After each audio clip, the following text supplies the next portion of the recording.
18 de diciembre de 2022, cuarto domingo de Adviento.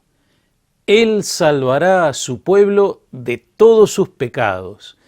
Amigas y amigos, llegamos a la última semana del Adviento. El próximo domingo ya será Navidad.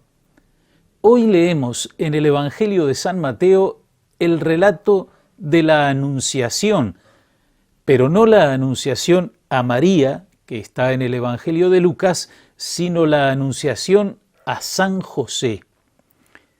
Para entender mejor lo que dice este relato, recordemos cómo se celebraba el matrimonio entre los israelitas de aquel tiempo. Esto se hacía en dos pasos. Primero, delante de testigos, los novios daban su consentimiento. Segundo, el marido recibía en su casa a la mujer. Pero estos dos pasos estaban a veces muy separados en el tiempo, ya que el primero podía y solía hacerse cuando la muchacha tenía 12 o 13 años, pero cada uno seguía viviendo en su casa hasta que llegara el segundo paso. ¿Podían tener relaciones en ese tiempo intermedio? Legalmente eran esposo y esposa, pero no estaban viviendo juntos.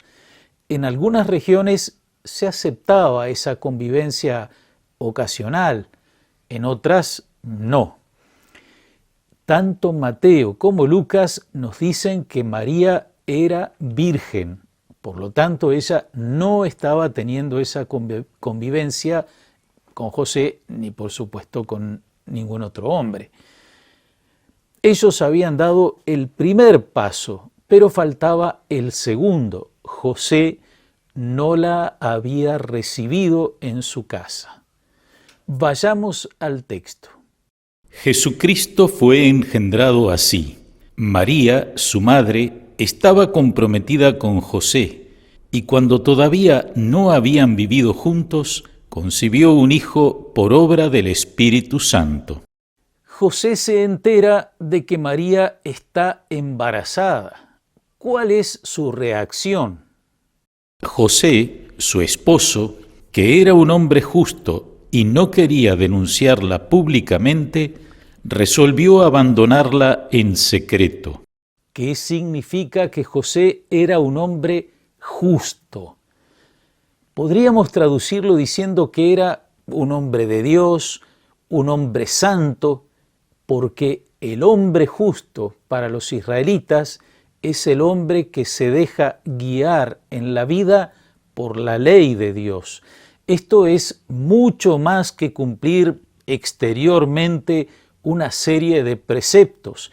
Es una adhesión profunda a Dios y a su palabra, de modo que impregnen toda la vida de la persona.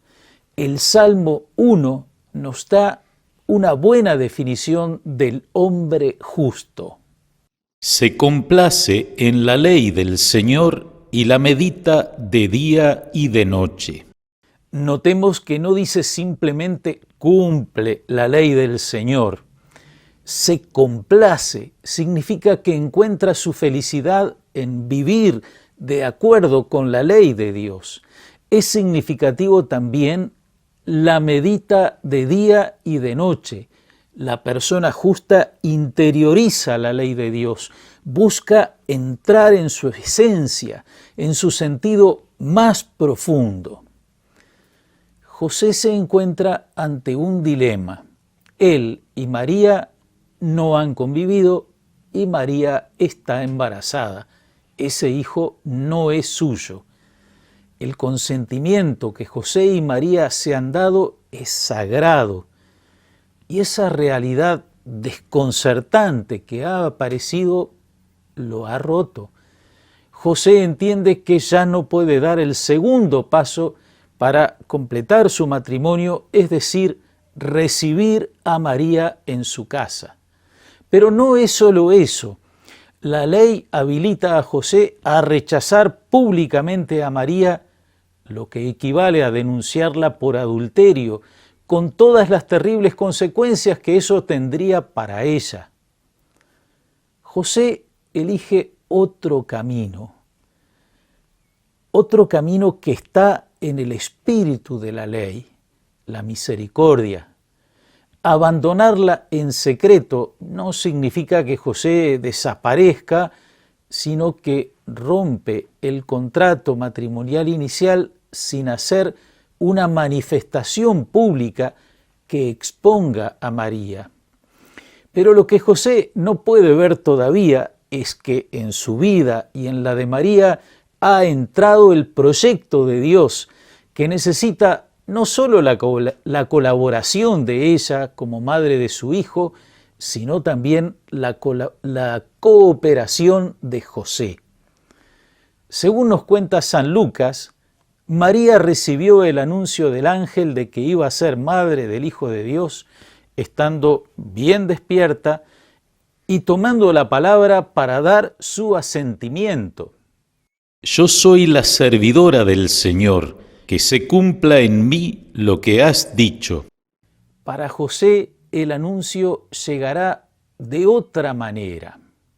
Mientras pensaba en esto, el ángel del Señor se le apareció en sueños y le dijo: José, hijo de David, no temas recibir a María tu esposa, porque lo que ha sido engendrado en ella proviene del Espíritu Santo. Ella dará a luz un hijo, a quien pondrás el nombre de Jesús, porque él salvará a su pueblo de todos sus pecados. Todo esto sucedió para que se cumpliera lo que el Señor había anunciado por el profeta. La Virgen concebirá y dará a luz un hijo, a quien pondrán el nombre de Emmanuel, que traducido significa Dios con nosotros. Habiendo recibido en sueños este anuncio, José no responde con palabras, sino poniendo en obra lo que se le ha pedido. Al despertar, José hizo lo que el ángel del Señor le había ordenado. Llevó a María a su casa. De esta forma se completa el matrimonio de José y María. A los ojos de los hombres, ellos son esposo y esposa, y el niño que espera María es el hijo de José. Y así será conocido Jesús por sus vecinos, el hijo del carpintero. Pero el ángel no solo le ha hablado a José de recibir a María en su casa, sino que le ha señalado una tarea propia del Padre. José es quien tiene que poner el nombre al Hijo que dará a luz María. Poner el nombre a un niño recién nacido es la forma en que un padre reconoce a ese hijo como suyo, aunque no sea su padre biológico. Es un acto de reconocimiento que lo hace su padre legal a todos los efectos. Pero no es José quien elige qué nombre llevará el niño. El nombre que indica el ángel es Jesús, en hebreo Yeshua. Yeshua es una forma abreviada de Yehoshua, es decir, Josué, el nombre del sucesor de Moisés. El significado de Yehoshua era Yahvé, es decir, Dios ayuda. Pero con la abreviación Yeshua tomó el significado de Dios salva.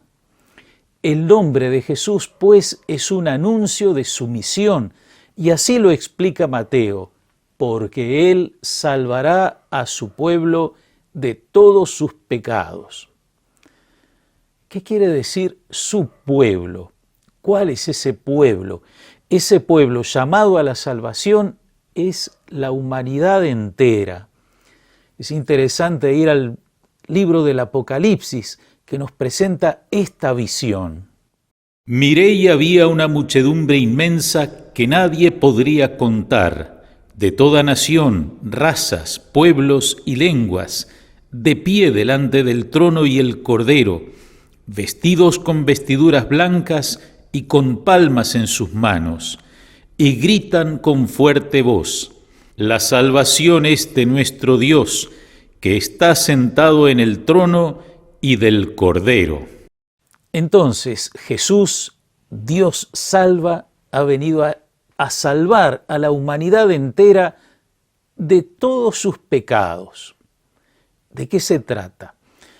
En su exhortación, reconciliación y penitencia, San Juan Pablo II hablaba de un mundo hecho pedazos, en el que se enfrentan naciones contra naciones, los derechos humanos fundamentales son conculcados, la libertad de personas y colectividades es reprimida, campean la violencia y el terrorismo, la discriminación racial, cultural y religiosa, y se ensancha la brecha entre ricos y pobres. Son heridas que arrastra la humanidad a lo largo de toda su historia. Y esas heridas tienen su raíz, dice el Papa, en una herida que está en lo más íntimo del hombre. Y concluye así San Juan Pablo II. Nosotros, a la luz de la fe, la llamamos pecado, comenzando por el pecado original, que cada uno lleva desde su nacimiento como una herencia recibida de sus progenitores, hasta el pecado que cada uno comete abusando de su propia libertad. El nombre de Jesús es anuncio de salvación para una humanidad que, a pesar de sus avances en el plano del conocimiento, de la tecnología, de la producción, camina muchas veces sin rumbo porque se encabalga en una falsa autosuficiencia y se cierra al mensaje del Salvador. Que en esta Navidad y en cada celebración de los misterios de Cristo a lo largo del año, todos los creyentes unamos nuestras oraciones y nuestros esfuerzos para que se cumpla la palabra de la Escritura. Todos los hombres verán la salvación de Dios. Gracias, amigas y amigos, y antes de dejarles la bendición, les ofrecemos algunas imágenes del encuentro de las familias y de la ordenación diaconal de Néstor.